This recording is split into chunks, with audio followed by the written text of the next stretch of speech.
Hey guys, so I just want you to know in our Daniel study, things are about to shift a little bit because so far we've been discussing Daniel and his role as a marketplace minister and advisor to kings and, head over the main occult organization of the Babylonian government, King Darius, Cyrus, etc. And so now he's opening up for us the visions, the dreams, etc. that he had that basically showed him the end of the age. And so we're going to dig into some end time stuff on these teachings. And then I've been studying the book of Revelation, which actually is a really great book to study. And if you guys want, we'll dive into some of that stuff. But so in Daniel chapter 7, verse 1 in the New Living Translation, which I forgot to bring my Bible in here, I'll just read from my notes. It says, earlier during the first year of King Belshazzar's reign in Babylon, Daniel had a dream and saw visions as he lay in his bed. He wrote down the dream, and this is what he saw. So remember, Belshazzar was a co-regent with Nebuchadnezzar's son, Nabonidus, Nabonidus. And so his co-rule was between 556 BC and 553 BC, and it was about 10 years before the Medo-Persian takeover that showed up on the scene. So he's going back to that time before the Darius and Cyrus rule. And it says in verses 2 through 7, in my vision that night, I, Daniel, saw a great storm churning the surface of a great sea with strong winds blowing from every direction. Then 4 huge beasts came up out of the water, each different from the others. Now, isn't that interesting? That these beasts are coming up out of the water. And if you're in Revelation, you see that the beast comes up out of the sea. And in fact, the lion, the bear, and the leopard are alluded to in Revelation. So think of the book of Revelation as more unveiling of what Daniel saw that he was not allowed to share with us. So he sees this great storm. I want to tell you guys something that's really bothered me. You know, the prophetic is very real, and the purpose of the prophetic is to encourage, to exhort, and to also warn. And it seems like the church, to a degree, has itching ears. We only want to hear good news. We only want to hear good stuff. But there is a place for warning. And if we're not careful, we're not going to catch when God's trying to warn us of something. And one of the things that I saw before the last elections in 2020, the presidential election, that the ballots were going to be a huge problem, the mail-in ballots. And they were. And so we need to be brave and willing to share negative things that the Lord is showing us. The responsibility is to ask him, is this something that we can shift, or is this just going to happen no matter what we do, and we need to prepare? So here we have Daniel. He's obviously seeing something that's not a mushy-gushy word. And, people might be like, well, that was Old Testament. Well, Jesus basically told Peter that when he was old, he was going to have to go where he didn't want to go. That's not an encouraging word. And then, Peter's like, well, what about him? Because you get a bad word. You're like, well, maybe he'll get one too. And he's like, well, what is it to you if he lives until I return? So we need to be mature and understand that in the end, everything is going to be absolutely perfect. But being afraid of any discomfort, any things that make us scared is not a reason to not heed warnings, okay? And to make sure that we're understanding, hey, this is a prophetic word. I need to prepare. So he sees this storm. He sees these beasts come out of the water. The first beast was like a lion with eagle's wings. As I watched, its wings were pulled off, and it was left standing with its 2 hind feet on the ground like a human being, and it was given a human mind.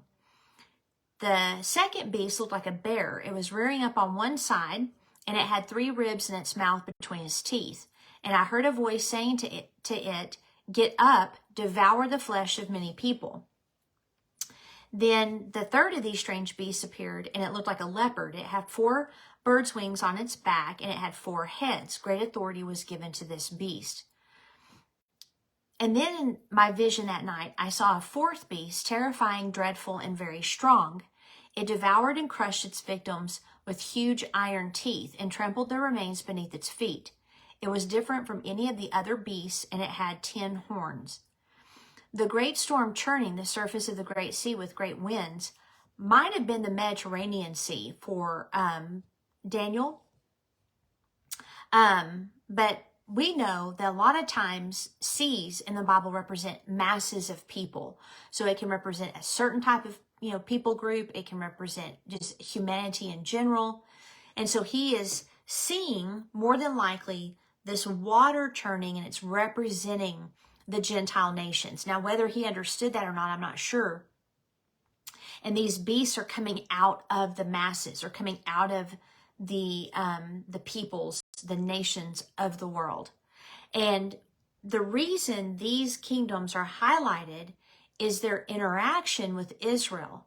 That was very important.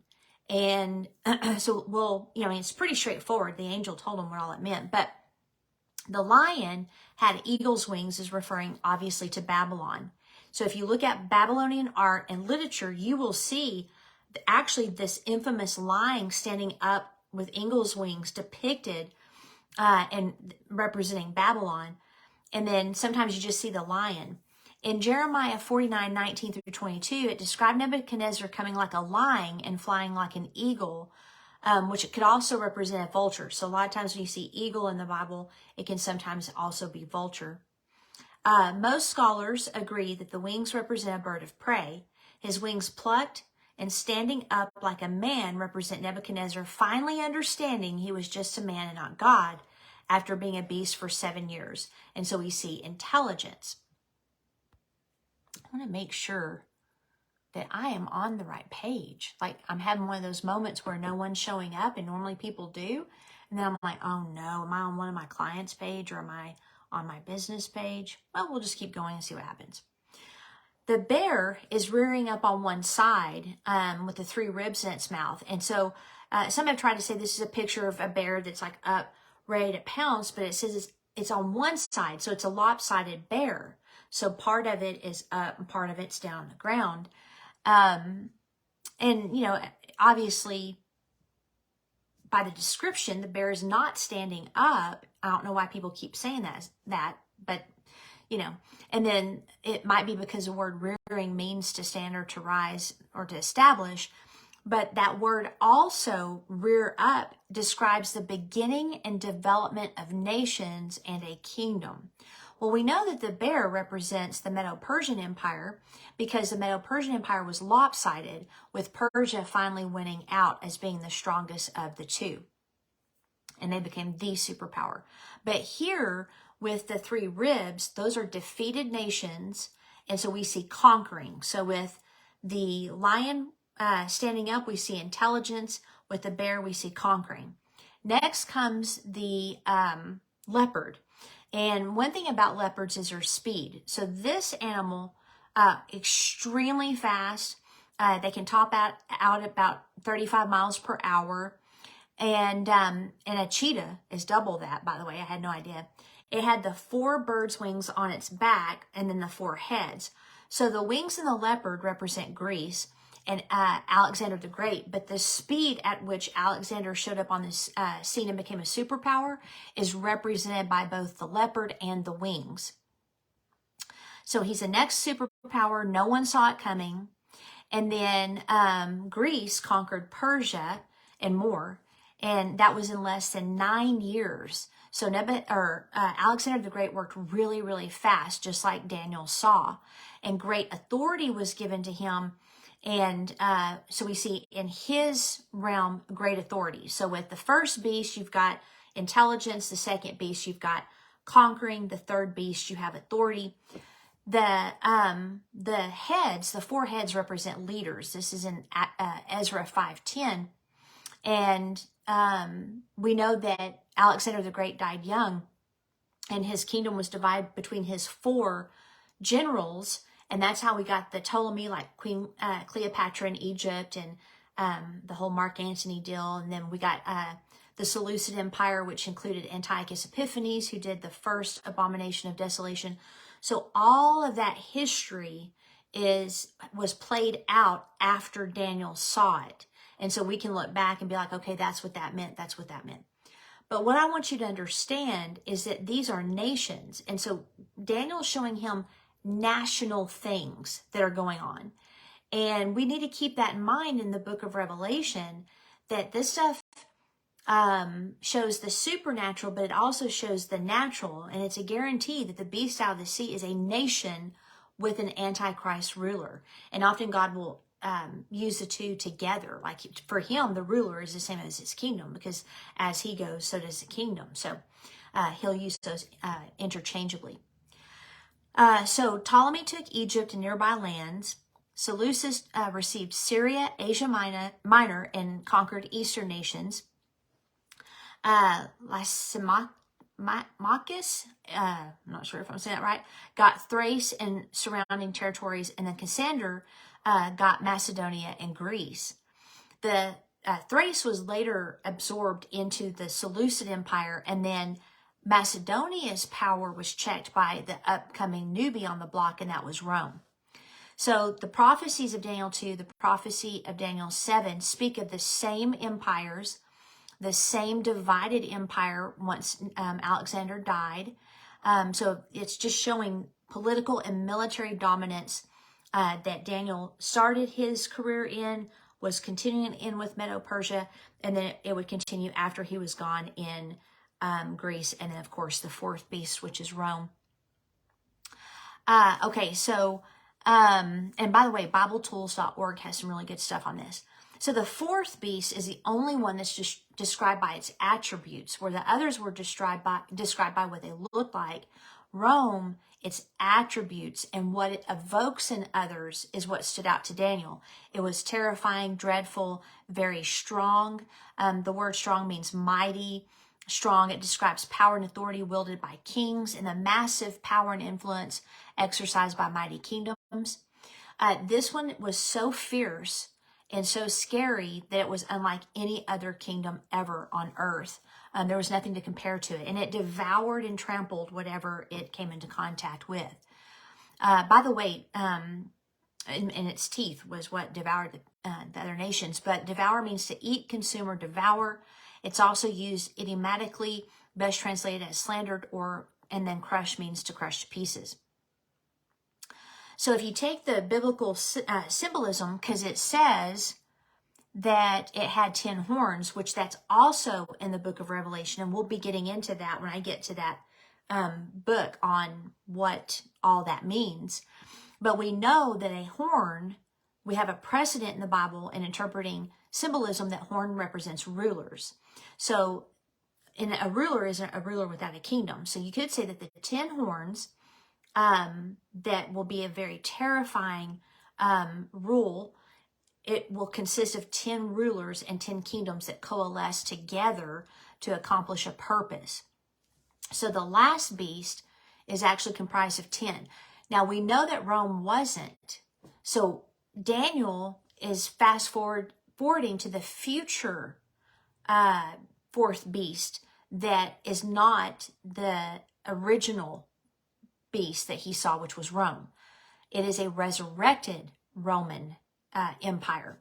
And so we've got these 10 horns at the same time in history.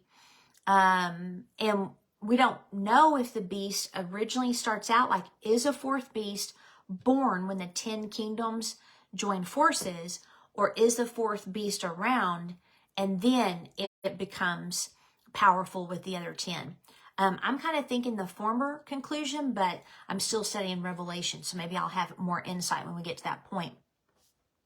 So if we look at history, and we agree with scholars that Daniel did see the ancient empire of Rome that was ruled by Caesar, and it was only one kingdom that conquered the known world by 117 AD, this means that this is not that same empire with the 10 horns. Okay, so Babylon conquered Israel, taking the people into captivity for 70 years. Persia issued the decree that allowed Israel to return to build the city and the temple. Greece continued to fight over Israel, especially with the Hellenistic worldview. It infiltrated the Jewish way of life, but also, like I said, Antiochus Epiphanes, the Seleucid ruler, set up the pig in the most holy place in the temple and the pagan symbol of Zeus. And that's what actually kicked off the fight with the Maccabees.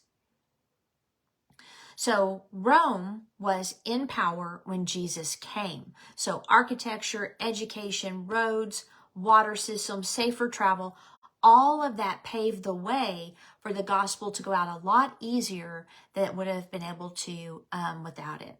But we also had to have the barbaric practice of crucifixion because it was prophesied how the Lord would die.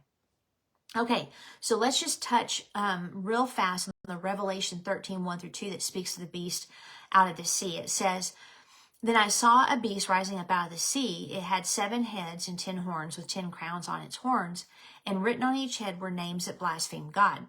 This beast looked like a leopard, but it had the feet of a bear and the mouth of a lion. And the dragon gave the beast his own power and throne authority." Now, the word beast is different from a word that's used for animals in general. That's zoon, which that describes living creatures. It even, it's, like zoo is in that word, but it also describes the creatures that are around the Father's throne. The word beast, though, is Theriou, and it refers to a wild beast, denotes particularly a venomous creature like a viper, which is always interesting. The heads are the horns, sources of authority, okay? And we see the 10 horns, who are obviously 10 kings and their kingdoms. And then we also have the 7 heads that formed a coalition to overthrow God by the blasphemous names written on the heads. So 7 chiefs join forces to rage against God using 10 kings over their kingdoms. And I don't know if, maybe some of the 7 were also the 10. I'm not sure. But the heads are the source of authority for the 10 horns. And so it's similar to Caesar giving authority over... would you stop? I'm trying to do a Bible study here. Kitty, what on earth? What a little punk. So it's similar to, Caesar. He would set rulers in place over his kingdoms. Like Herod was over, Judea, and you had his brother Antipas, I believe, who's over Galilee. So it's a very similar thing where we have these rulers that are over certain things, but they answer to one person, that was Caesar. So their authority was limited within the confines of Rome, and the same is going to be when the Antichrist shows up. Okay, now, let me get back over here. All right, so here's what's interesting. The final kingdom that Daniel saw and later John saw is that combination of the leopard rising up fast out of nowhere, devouring like a bear, like the Medo-Persian Empire did, and having the mouth of the lion, which can signify a couple of things, reasoning intelligence, but also the terrifying aspect of a lion. So the final beast out of the sea in Revelation will be a culmination of all the Antichrist systems in the past.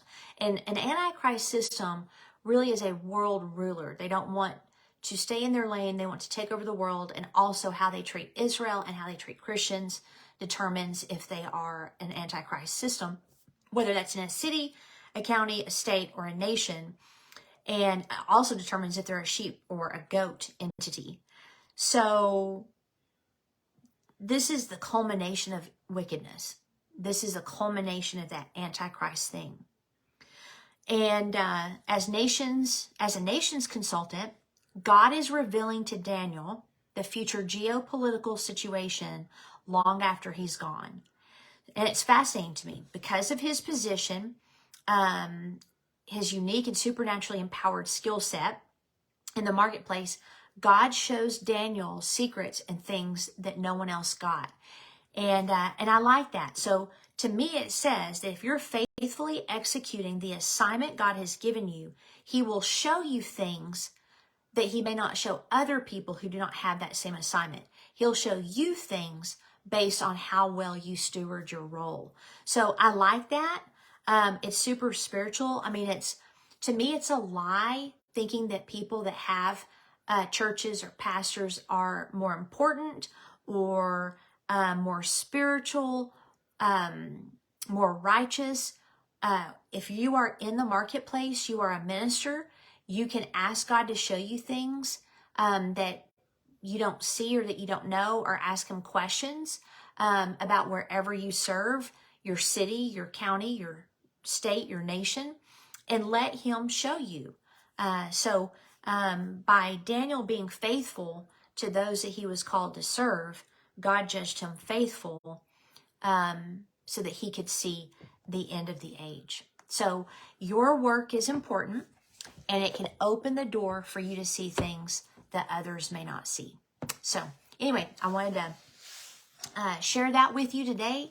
I'll probably do urgent education hopefully tomorrow. I may do it this evening. I'm really tired. I had to work till 9 o'clock last night. And I got up at 5 and my first meeting was at 7. So I was a little bit pooped.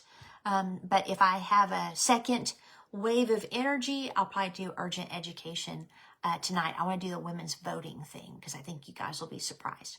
All right. I am going to go hit the gym, and I will hopefully see you later or tomorrow.